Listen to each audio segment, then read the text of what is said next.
حي على الفلاح.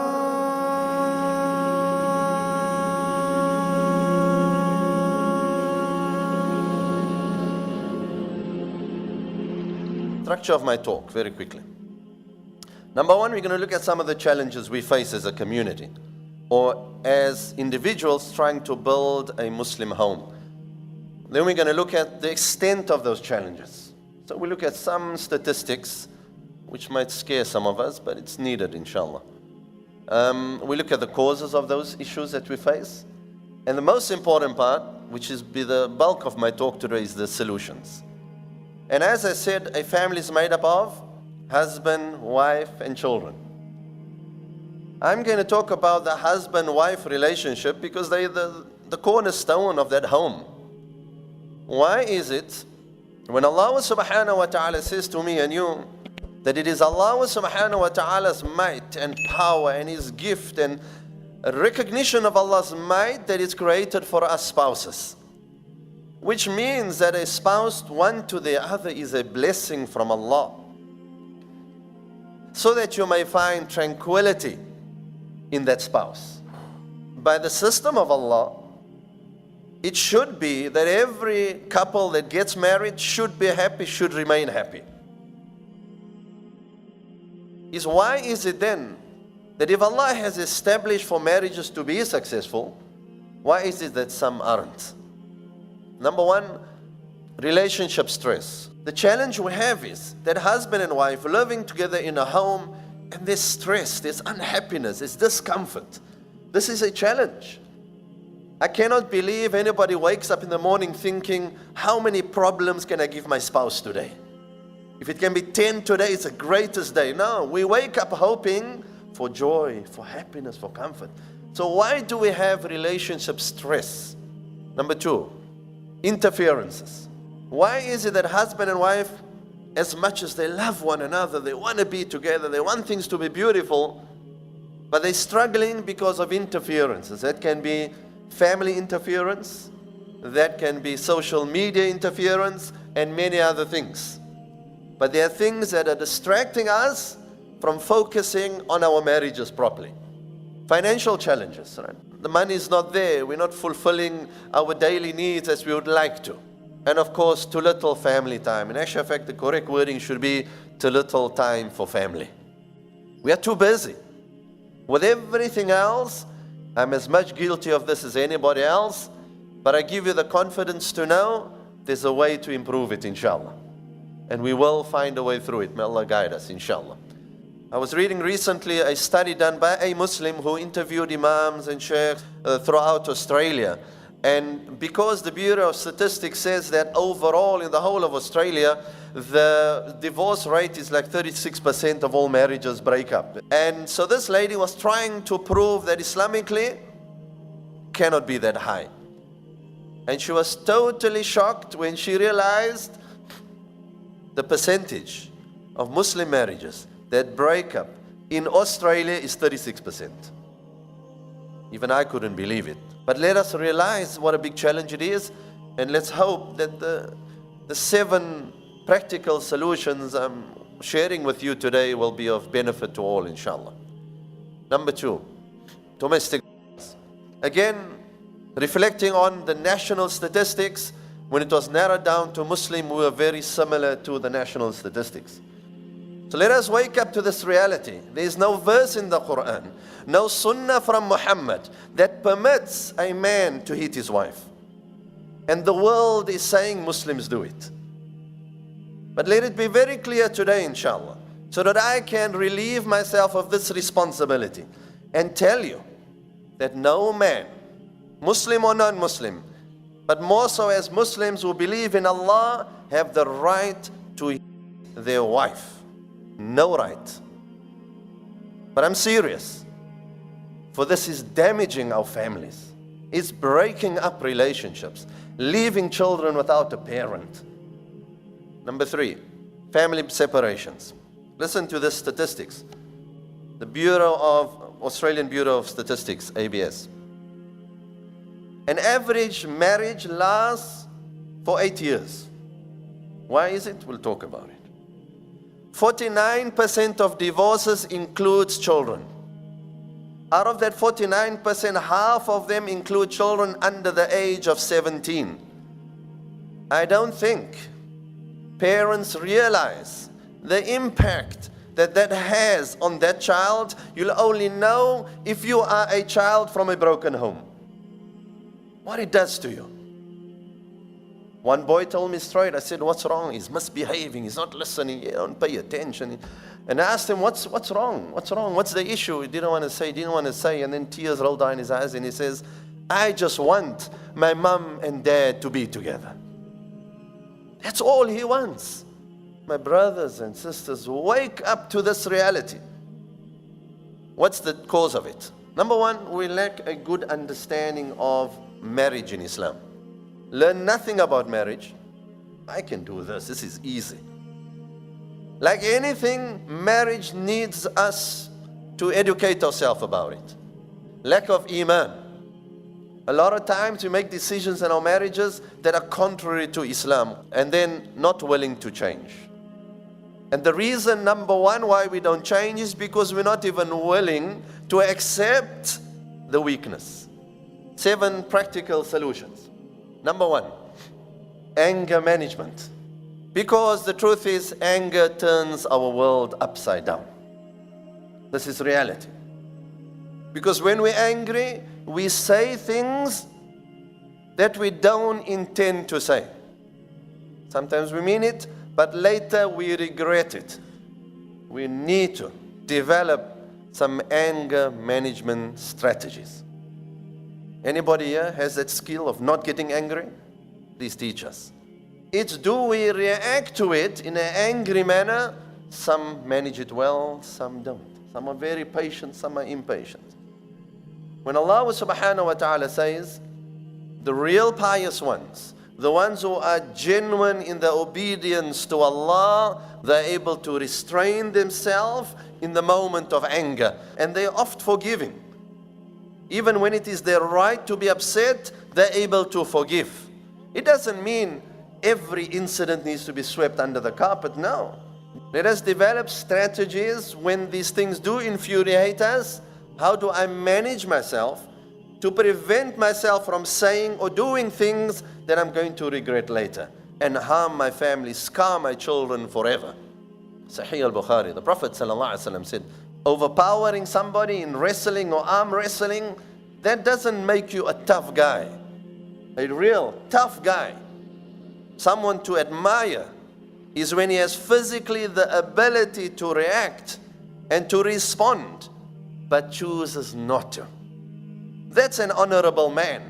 That is an honorable woman. That is somebody worthy of respect.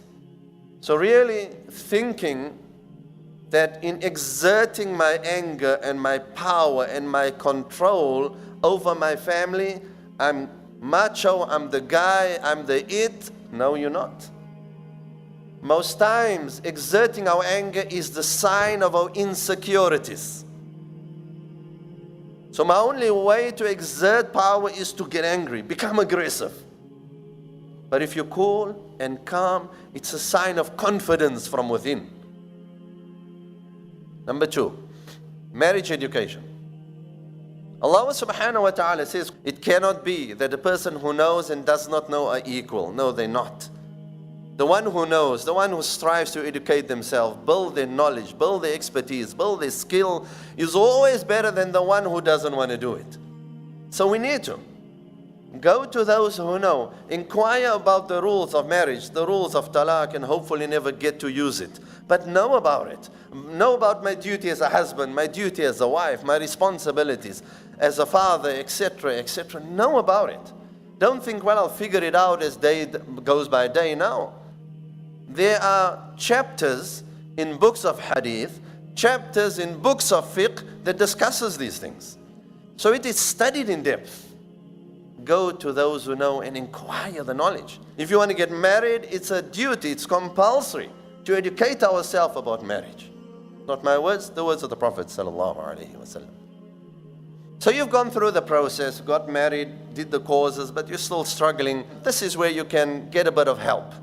So get the counseling not when, it's about to break into pieces, but along the way, when you realize, look, I'm struggling with this. I can't figure it out. We're not moving forward. Let's get some help. Ask those who have some understanding, those who have some experience, for they will be able to guide you through it. Rather than when everything falls apart, no, it's sometimes and most times too late. Number 4, we should probably be, number 1, bring the Quran and the Sunnah completely into our lives. So we start picking and choosing when we want to follow the Hadith and when we want to follow the Quran. If we pick and choose, we're treading the path of Shaitan. What is the system of Shaitan? Follow your nafs, follow your nafs, follow your nafs. And that which is in Quran and Hadith which suits us. So don't say I'm following the Quran, following my nafs. So in a marriage, when we are trying to build this Muslim home, our first step is the relationship between husband and wife. If we have a stable relationship between husband and wife, when Allah grants us offspring, they grow up, they live in a cool, calm environment. And you will see the influence it has and impact on your children. All of a sudden they are cool and calm and not aggressive. But when they are growing up in an aggressive home, always angry, the atmosphere is tense, kids, they feel it and they develop their own strategies to react to it. If we are cool and calm and measured and in control of things, we create a calm environment in our homes, our kids will grow up in that calm environment. What dad does, they think that's the right thing to do, and they will emulate it and follow it. Number 5, improve our communication. There's one verse where Allah subhanahu wa ta'ala says to Musa alayhi salam and his brother Harun, talk to him very calmly.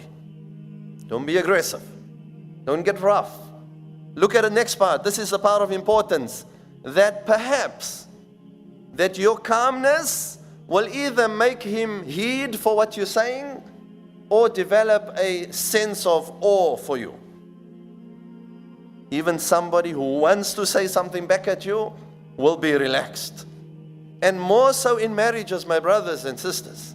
No matter how stressful things might become, no matter how difficult a situation might be, but speaking loud, humiliating each other does not resolve it, it makes it worse.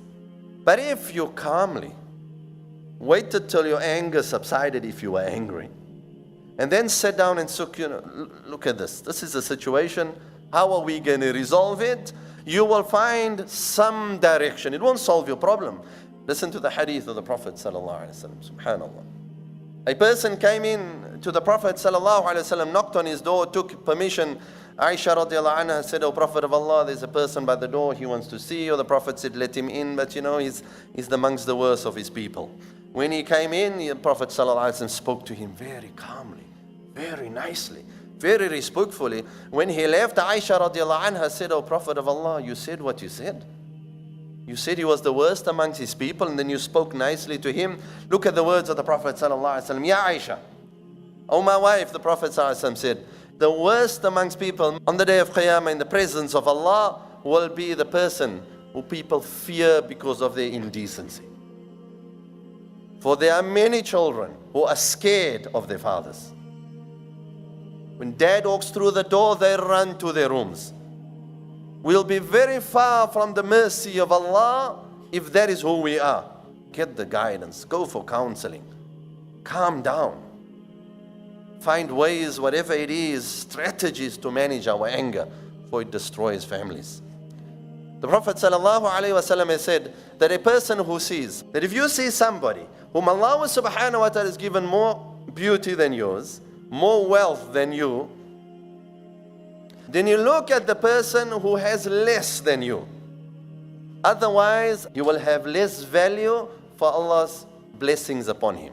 My brothers and sisters, this is amongst the biggest challenges we have in marriages today. That we are trying too hard to live above our means. We put ourselves in debt. Go to our friends, "Yeah, he's got a beautiful black leather lounge suite. Man, I need to match this. Chuck that old one out. Go to whoever we go to, take it on loan." So what are we doing? More and more debt upon debt upon debt, where reality is, if we took a few months, accumulated the cash, we could have bought something very nice for cash, sleep nicely at night, no one's going to knock on my door, you owe me this, you owe me that.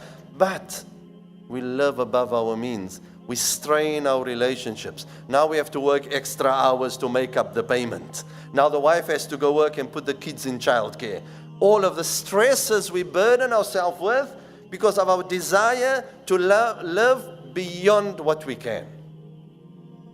So for young people who want to get married, I'm telling you now, my advice to you is start humble and keep going humble.